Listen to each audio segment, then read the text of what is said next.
Magsitayo po ang lahat.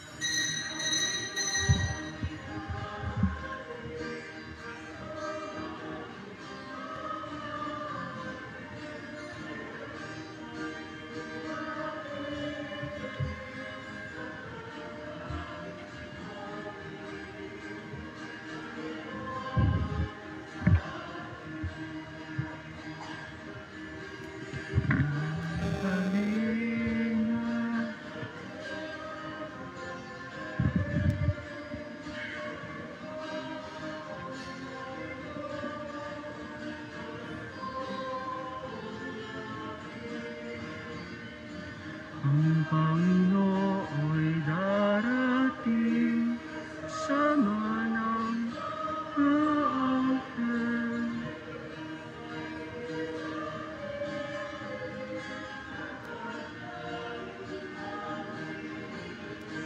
Ang iwanan sa atin.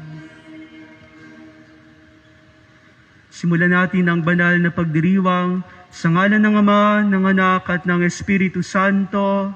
Amen. Ang pagpapala ng ating Panginoong Hesukristo, ang pag-ibig ng Diyos Ama at ang pakikipagkaisa ng Espiritu Santo naway sumainyong lahat. At sumayin niyo rin. Mga kapatid, tayo ngayon ay nasa 3 linggo sa panahon ng pagdating ng ating Panginoon ngayong Adbentong ito, at tayo sa ating liturhiya ay tinuturuan ng Diyos na maaari tayong maging maligaya sa kabila ng mga paghihirap, ng mga kakulangan sa ating buhay, na maaari tayong maging masaya kung tunay nating nararamdaman ang presensya ng Diyos sa ating buhay. At upang tayo ay maging marapat gumanap sa banal na pagdiriwang na ito, aminin muna natin ang ating mga kasalanan at ihingi ng kapatawaran sa Panginoong nagpapatawad ng lubos.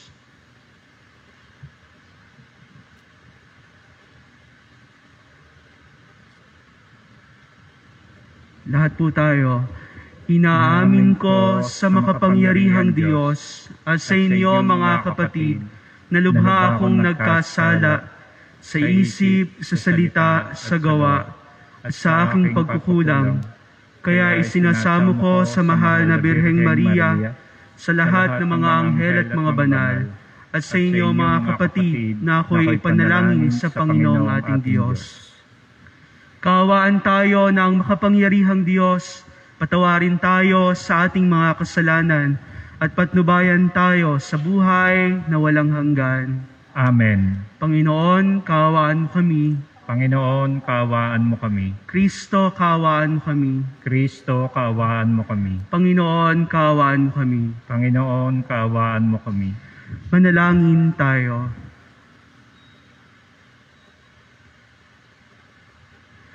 Ama naming makapangyarihan, tunghayan mo ang pananabik ng iyong sambayanan sa Pasko ng pagsilang ng Panginoon naming mahal. Pasapitin mo kami sa kagalakang dulot ng kanyang pagtubos at pasiglahin mo kami sa pagpapasalamat sa iyong kaloob. Sa pamagitan niya kasama ng Espiritu Santo, magpasawalang hanggan. Amen. Pagbasa mula sa aklat ni Propeta Isaías. Pinuspos ako ng Panginoon ng kanyang espiritu. Hinirang niya ako upang ang magandang balita ay dalhin sa mahihirap. Pagalingin ang mga sugat ng puso. Palayain ang mga bihag at bilanggo. Sinugo niya ako upang ang balita ngayong panahon ng pag-iligtas ng Panginoon, yung mga tao na hinirang niya. Ang Jerusalem ay ginawang ito'y parang malulugod. Anak ay dalagang gayak ay pangkasal. Siya'y parang dinamtan ng kaligtasan at pagtatagumpay. Kung paanong ang binhi ay tiyak na tutubo at sisibol. Gayon ang pagliligtas ng Panginoon sa bayang kanyang hinirang. Dahil dito, lahat ng bansa ay magpupuri sa Kanya. Ang salita ng Diyos. Sa poong Diyos malulugod ang hinirang niyang nalungsod. Ang puso ko'y nagpupuri sa Panginoon at magagalak ang aking espiritu dahil sa Diyos na aking tagapagligtas, sapagkat nilingap niya ang kanyang abang alipin. At mula ngayon, ako'y tatawaging mapalad ng lahat ng salin lahi. Sa poong Diyos malulugod ang hinirang niyang lungsod. Dahil sa dakilang bagay na ginawa sa akin ng makapangyarihang banal ang kanyang pangalan, kinahahabagan niya mga may takot sa kanya sa lahat ng salit-saling lahi. Sa poong Diyos malulugod ang hinirang niyang lungsod.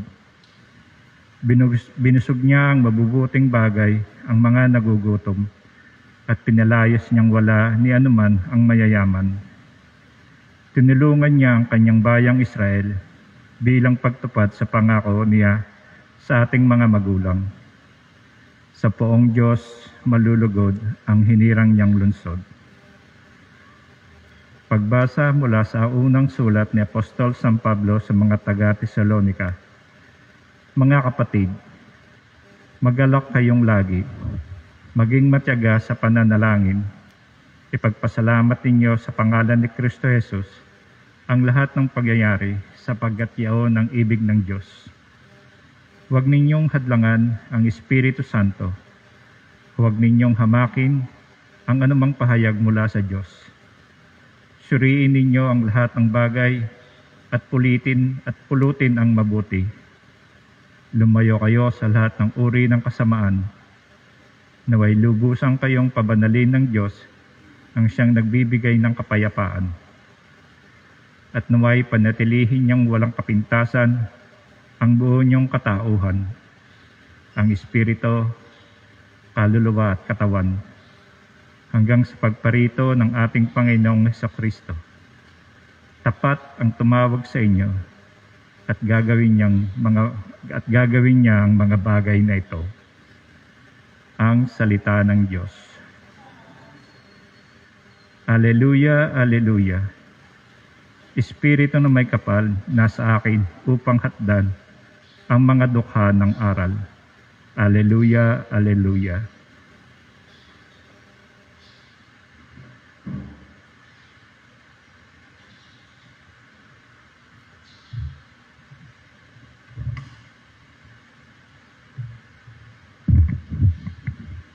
Sumayin niyo ang Panginoon. At sumayin niyo rin. Ang mabuting balita ng Panginoon ayon kay San Juan. Pinupuri ka namin, Panginoong Hesukristo. Sinugo ng Diyos ang isang tao na nagngangalang Juan. Naparito siya upang magpatotoo tungkol sa ilaw at manalig sa ilaw ang lahat dahil sa patotoo niya. Hindi siya ang ilaw, kundi naparito siya upang magpatotoo tungkol sa ilaw. Nang suguin ng mga Hudyo sa Jerusalem ang ilang saserdote at levita upang itanong kung sino siya, sinabi ni Juan ang katotohanan. Sinabi niyang hindi siya ang Mesiyas. Kung gayoy, sino ka? Tanong nila. Ikaw ba si Elias? Hindi po, tugon niya. Ikaw ba ang propetang hinihintay namin? Sumagot siya, hindi po. Sino ka kung gayon? Tanong nila uli. Sabihin mo sa amin para masabi namin sa mga nagsugo sa amin. Ano ang masasabi mo tungkol sa iyong sarili? Sumagot si Juan, ako ang tinig ng isang sumisigaw sa ilang. Tuwirin ninyo ang daraanan ng Panginoon. Ang propeta Isaías ang may sabi nito. Ang mga nagtanong ay sugo ng mga Pariseyo. Muli nilang tinanong si Juan, bakit ka nagbibinyag? Hindi pala naman ikaw ang Mesiyas, ni si Elias, ni ang propeta. Sumagot siya, ako'y nagbibinyag sa tubig, ngunit nasa gitna ninyo ang isang hindi ninyo nakikilala. Siya ang susunod sa akin, subalit hindi ako karapat-dapat magkalagman lamang ng tali ng kanyang panyapak. Ito'y nangyari sa Betania, sa ibayo ng Jordan na pinagbibinyagan ni Juan. Ang mabuting balita ng Panginoon. Napuri ka namin, Panginoong Heso Kristo. Magandang umaga po sa inyong lahat. Palakpakan nga muna natin ang Panginoong mabuti. Mga kapatid, kung matatandaan natin noong unang linggo ng Advento, tayo binibigyan ng tema patungkol sa ating paghihintay na mayroong pag-asa. Noong nagdaang linggo naman ay patungkol sa pag-ibig na nagdudulot ng pagbabago sa ating buhay. At ngayong ikatlong linggo mga kapatid, tinatawag itong Gaudete Sunday, itong linggo ng kagalakan. Kaya kung mapapansin ninyo, sinindihan na natin itong ikatlong kandila sa korona ng Advento na may kulay rosas. At maging ang aking kasuotan ay kulay pink. Hindi dahil kikay si Father, hindi dahil ito ang aking paboritong kulay, kundi sa ating liturhiya mga kapatid, ang kulay rosas o ang pink na ito ay sumisimbolo sa kagalakan. Tanungin mo nga yung katabi mo, masaya ka ba? Uy. Father, ang hirap kaya na naka-face shield. Mga kapatid, sa ating pagdiriwang ngayon, sa ating paghihintay, sa ating pagdating ng ating Panginoon, sa kanyang pagsilang, tayo ay lagpas na sa kalagitnaan at mayroong dahilan upang tayo ay patuloy na maging masaya, na maging maligaya or excited sa ating hinihintay na ito. Hindi ba't ganito rin naman sa ating buhay? Kapag mayroon tayo mga bagay na hinihintay dumating, tayo ay nagkakaroon tila ng mixed emotions. May excitement, may kagalakan, at mayroon ding sinasabing parang anxiety and fear. Para ba tayong nag-iisip na darating ba kaya ang 13 months? Meron kayang matatanggap na bonus? Halimbawa sa isang mag-asawa na buntis yung babae, malapit na manganak, excited na itong mag-asawa. Ano kaya? Sino kaya ang kamukha ng aming magiging anak?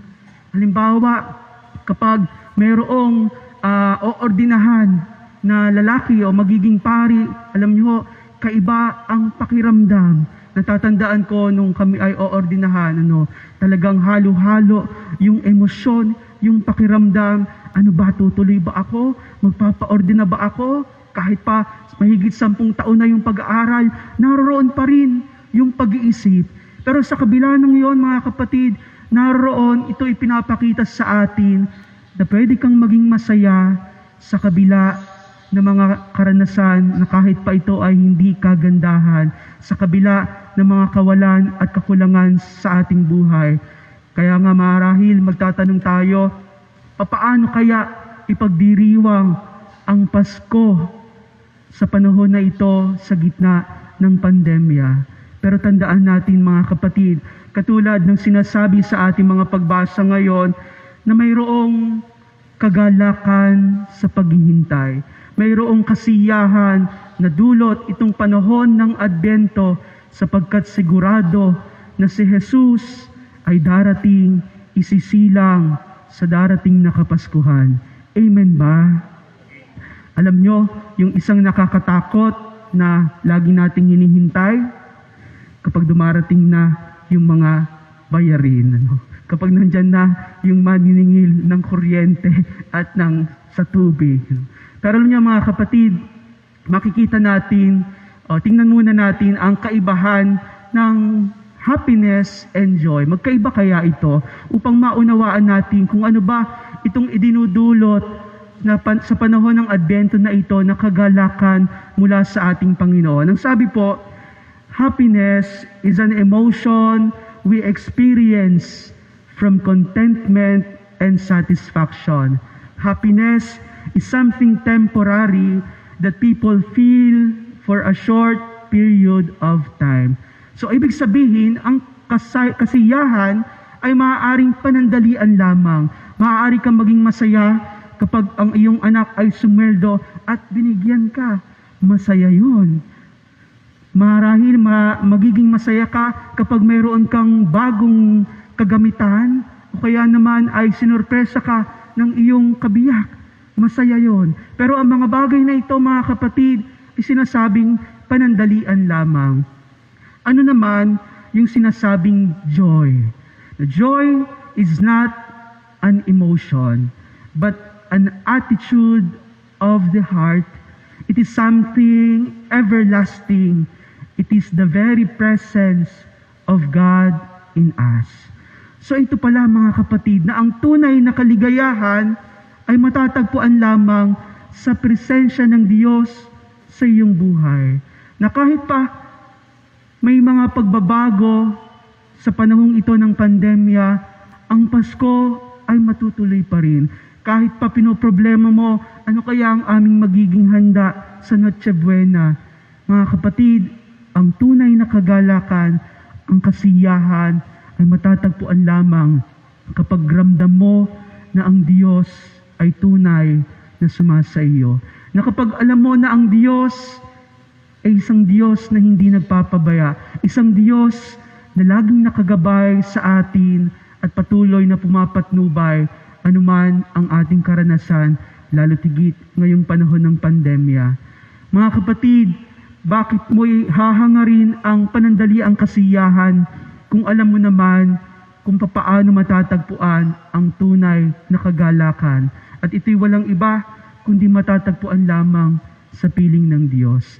Amen ba? Bakit mo ipagpapalit ang tunay na kaligayahan sa panandaliang kasiyahan kung alam mo naman na kay Kristo lamang ang tunay na kagalakan? Kaya nga, mga kapatid, nais ko magbahagi sa inyo ng dalawang pamamaraan. How can we gain the presence of God? Papaano ba tayo magiging tunay na masaya sa kabila ng mga kaguluhan, ng mga kaganapang hindi magaganda na nangyayari sa ating panahon ngayon? Una, live a life of contemplation. Ulitin nyo nga, contemplation. Ano ba itong contemplation na ito?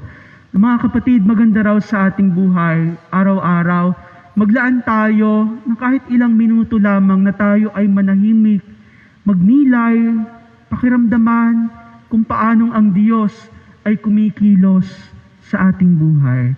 Na sa kabila ng ating mga problema at isipin, naroroon pa rin yung Diyos na siyang talagang may kontrol sa lahat.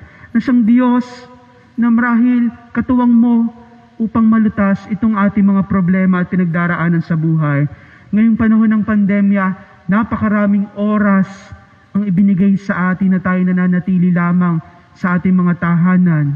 Pero kung susuriin natin, tayo ba ay naglalaan talaga ng katahimikan, ng pananalangin sa Diyos na maramdaman kahit 2, 3 o 5 minuto lamang sa maghapon na para bang kausap o nakikinig ka lamang sa Diyos?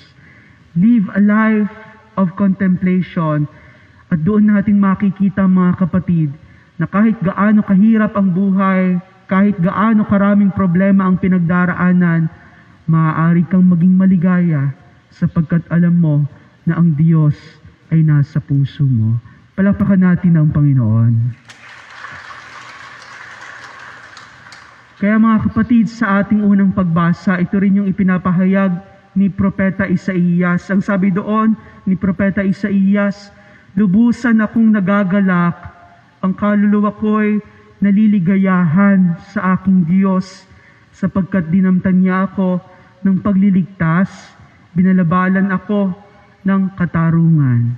Kaya sa pananahimik, mga kapatid, totoo na doon lamang natin nakakatagpo ang Diyos. At ang pagkakatagpo ng presensya ng Diyos ang siyang tunay na magdudulot ng kasiyahan sa iyong buhay.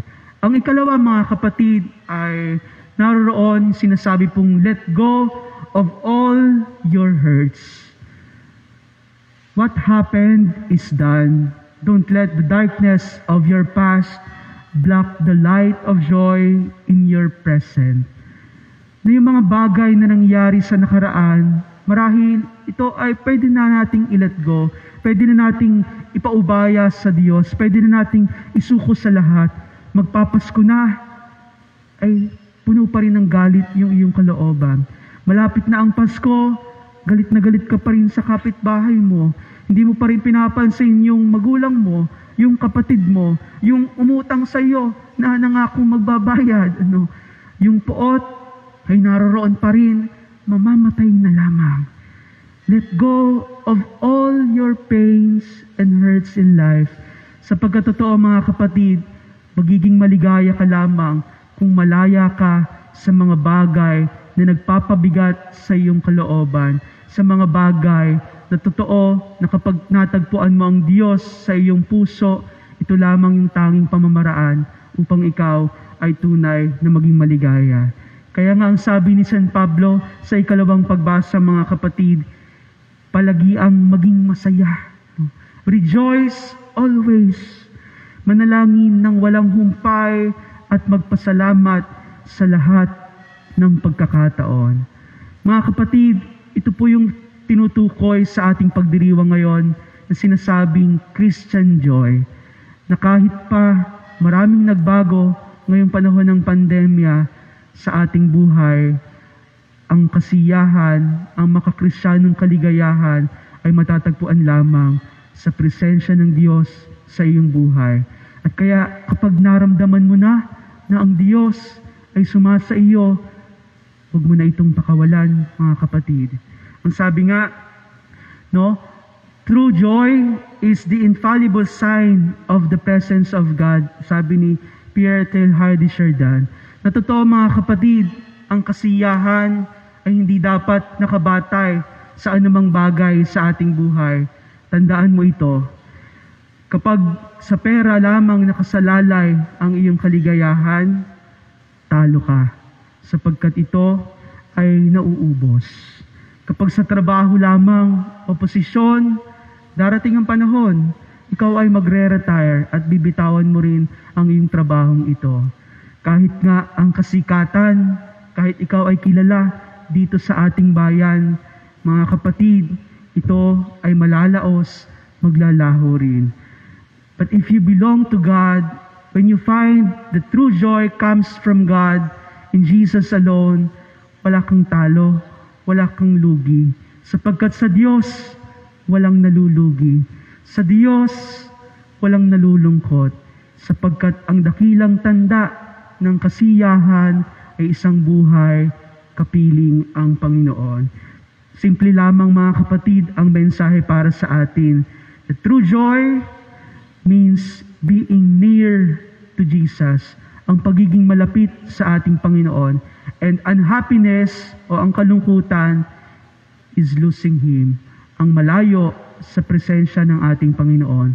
Kaya mga kapatid, sa linggong ito, sa gitna ng pandemyang ito na ating kinakaharap, mayroon pa ring dahilan upang tayo ay tunay na maging masaya or maligaya.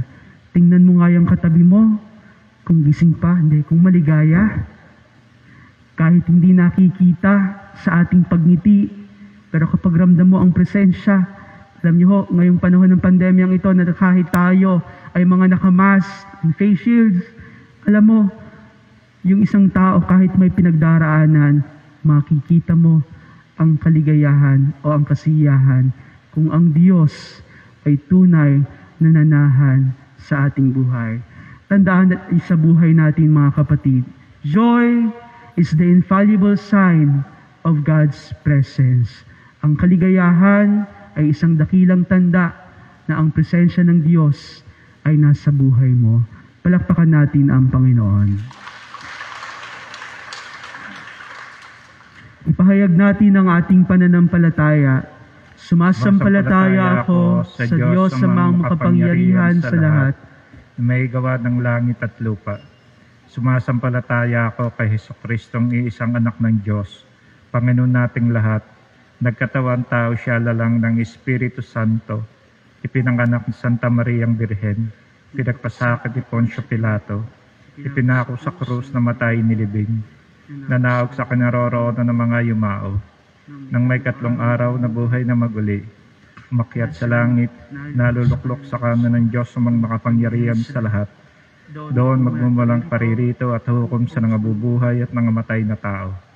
Sumasampalataya naman ako sa Diyos Espiritu Santo, sa banal na simbahang katolika, sa kasamahan ng mga banal, sa katawaran ng mga kasalanan, sa pagkabuhay na muli ng namatay na tao, at sa buhay na walang hanggan. Amen.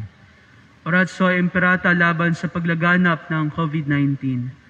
Diyos Ama namin, lumalapit kami sa iyo para sa aming kahilingan na kami ay iyong proteksyonan laban sa COVID-19 na kumitil na ng maraming buhay at nakaapekto na sa sangkatauhan. Nananalangin kami para sa iyong biyaya, para sa mga taong inatasan na pag-aralan ang kalikasan at ang sanhi ng virus na ito, gayon din upang mapahinto ang patuloy nitong paglaganap. Gabayan mo po ang mga inatasang mga laga sa kalusugan na kanila nawang magampanan ang kanilang tungkulin ng buong husay at may malasakit. Gabayan mo po ang mga kawani ng pamahalaan at ang mga nasa pribadong institusyon sa kanilang paghahanap ng lunas upang masugpo ang epidemyang ito. Ipinapanalangin namin ang lahat ng mga naapektuhan. Naway hilumin mo po ang kanilang karamdaman. Ipagkaloob mo po nawa sa amin ang iyong biyaya upang kami ay patuloy na makagawa ng kabutihan para sa lahat at makatulong sa lahat ng mga nangangailangan. Pinapanalangin po namin ito sa pamamagitan ng aming Panginoong Hesukristo, iyong anak, na nabubuhay at nagahari kasama ng Espiritu Santo, magpasawalang hanggan. Amen. Maria, aming ina at tulong ng mga Kristiyano, Ipanalangin mo kami. San Rafael Arcangel, Ipanalangin mo kami. San Roque, Ipanalangin mo kami. San Lorenzo Ruiz, Ipanalangin mo kami. San Pedro Calungsod, Ipanalangin mo kami.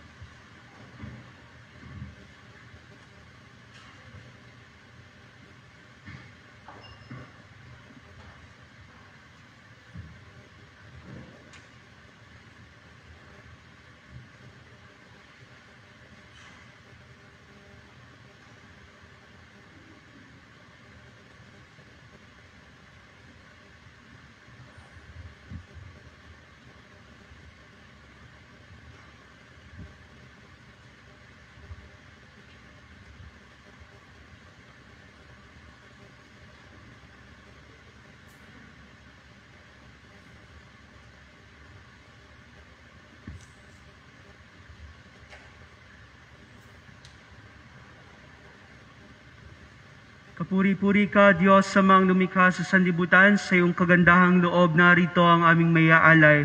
Mula sa lupa at bunga ng aming paggawa ang tinapay na ito para maging pagkaing nagbibigay buhay.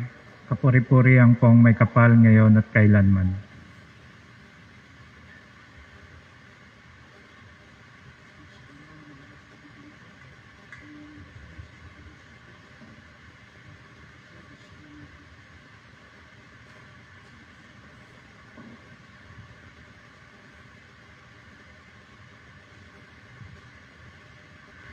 Kapuri-puri ka, Diyos, sa mga lumikha sa sanlibutan, sa iyong kagandahang loob, narito ang aming mayaalay mula sa katas ng ubas at bunga ng aming paggawa ang alak na ito para maging inuming nagbibigay ng iyong Espiritu.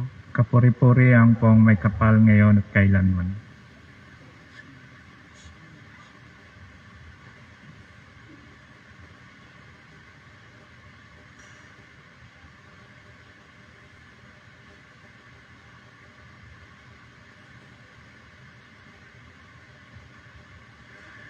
Manalangin kayo mga kapatid upang ang paghahain natin ay kalugdan ng Diyos sa mga makapangyarihan. Tanggapin nawa ng Panginoon itong paghahain sa iyong mga kamay, sa kapurihan niya at karangalan sa ating kapakinabangan at sa buong sambayan ng banal. Ama naming lumikha, maihain nawang lubos ang matapat naming paglilingkod sa pagganap sa itinatag ng iyong anak at sa pakikinabang sa iyong pagtubos sa aming lahat, sa pamagitan niya kasama ng Espiritu Santo, magpasawalang hanggan. Amen. Sumayin niyo ang Panginoon. At sumayin niyo rin. Itaas sa Diyos ang inyong puso at diwa. Itinaas na namin sa Panginoon. Pasalamatan natin ang Panginoong ating Diyos. Marapat na siya ay pasalamatan. Ama naming makapangyarihan, tunay ngang marapat na ikaw ay aming pasalamatan sa pamagitan ni Hesukristo na aming Panginoon. Ang pagsusugo mo sa Kanya ay pinahayag ng lahat ng mga propeta Ang pagsilang niya ay pinananabikan ng mahal na birheng kanyang inang tunay sa kapangyarihan ng Espiritong Banal. Ang pagdating niya ay inilahad ni San Juan Bautista sa kanyang pagbibinyag. Ngayong pinaghahandaan namin ang maligayang araw ng kanyang pagsilang, kami nananamik at nananalangin lubos na makaharap sa kanyang kadakilaan. Kaya kaisa ng mga anghel na nagsisiawit ng papuri sa iyo nang walang humpay sa kalangitan, kami nagbubuni sa iyong kadakilaan.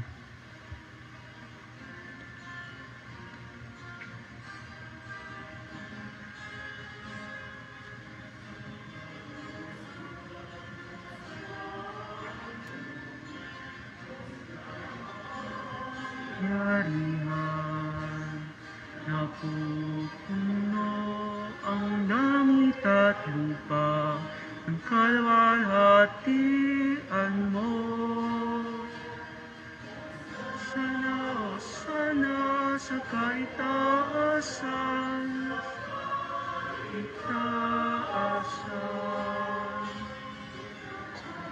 nagpalain na Espiritu sa ngalan ng iyong Panginoon.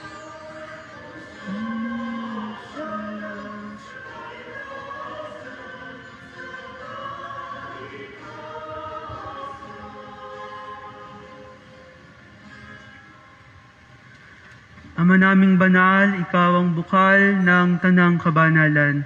Kaya't sa pamagitan ng iyong Espiritu, gawin mong banal ang mga kaloob na ito upang para sa amin maging katawan at dugo ng aming Panginoong Hesu Kristo. Bago niya pinagtiis ang kusang loob na maging handog, hinawakan niya ang tinapay, pinasalamatan kaniya, pinaghati-hati niya iyon, niabot sa kaniya mga alagad at sinabi, "Tanggapin ninyong lahat ito at kanin. Ito ang aking katawan na ihahandog para sa inyo."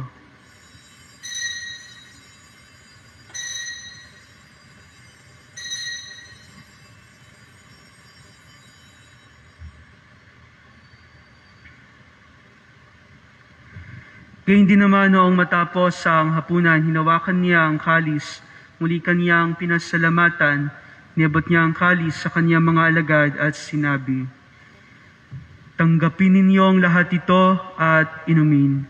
Ito ang kalis ng aking dugo, ng bago at walang hanggang tipan. Ang aking dugo na ibubuhos para sa inyo at para sa lahat, sa ikapagpapatawad ng mga kasalanan. Gawin ninyo ito sa pag-alala sa akin."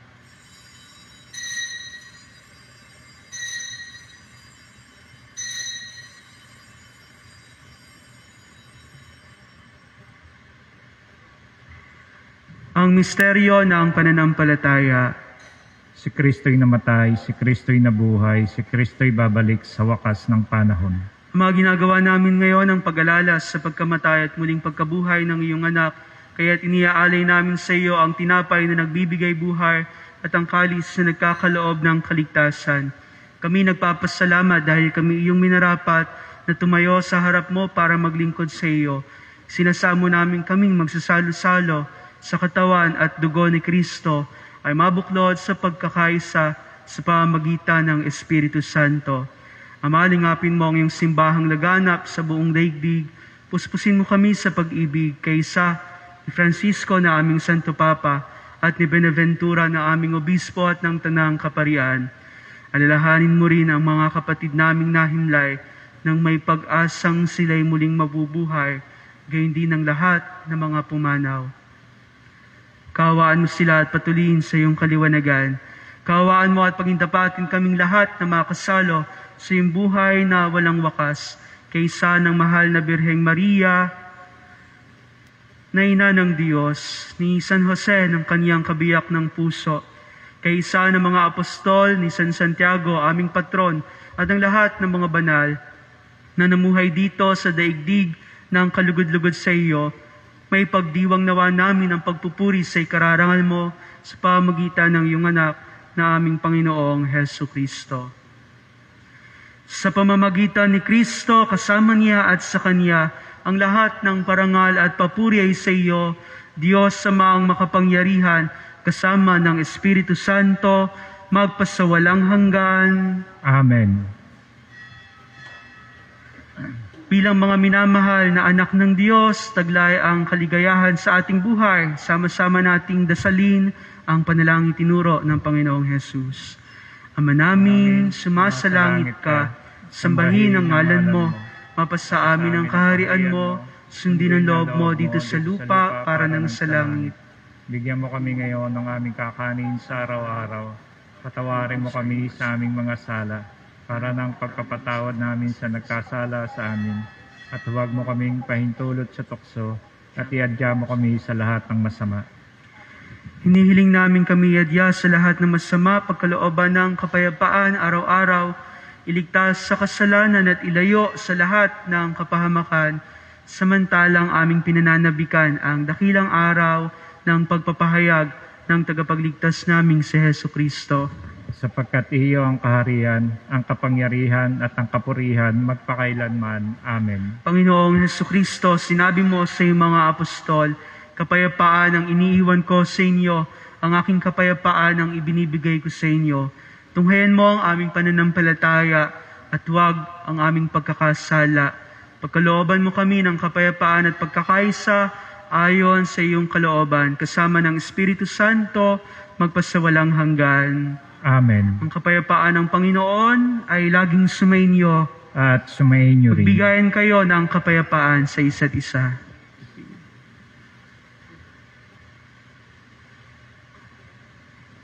Kordero ng Diyos na nag-aalis ng mga kasalanan ng sanlibutan, maawa ka sa amin.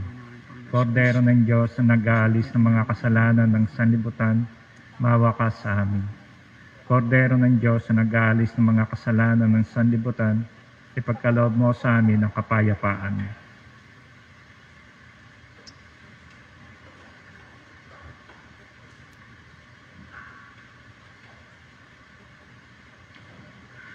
Mga kapatid, ito ang ating Panginoong Hesus, ang tunay na pinagmumulan ng tunay na kaligayahan.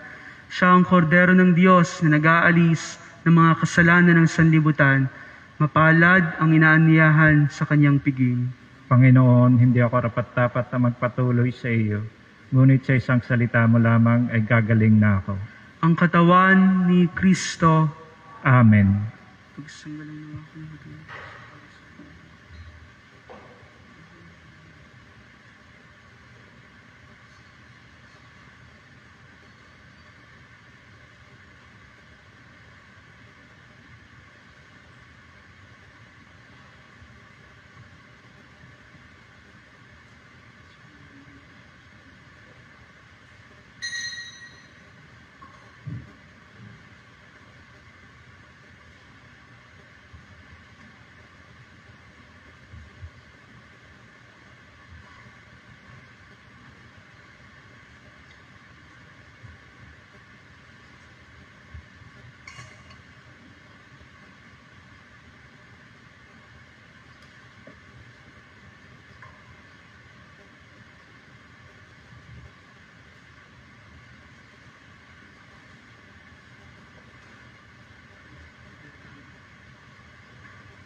Manalangin tayo.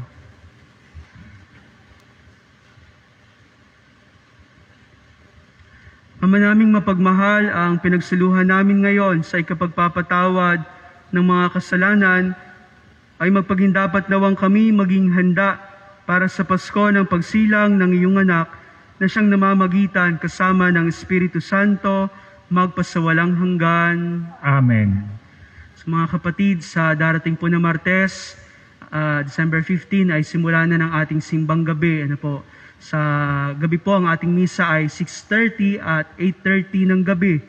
At sa December 16, sa madaling araw naman po, ay 5:30 ng umaga ang ating misa. So 5:30 in the morning, 6:30 at 8:30 in the evening po sa gabi ang ating mga misa de Gallo, simbang gabi po.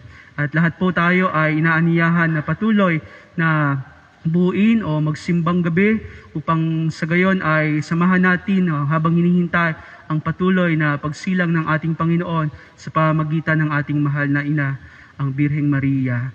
Totoo mga kapatid, ngayong 3 linggo sa panahon ng Adbyento, itong Gaudete Sunday, tinuturuan tayo ng Diyos na maging maligaya sa kabila ng mga kawalan, kakulangan at paghihirap na ating nararanasan. Tandaan natin at sa buhay, joy is the infallible sign of God's presence. At ang kaligayahan na ito, kapag iyo'y naramdaman sa presensya ng Diyos, hindi mo ito ibabahagi para sa iba.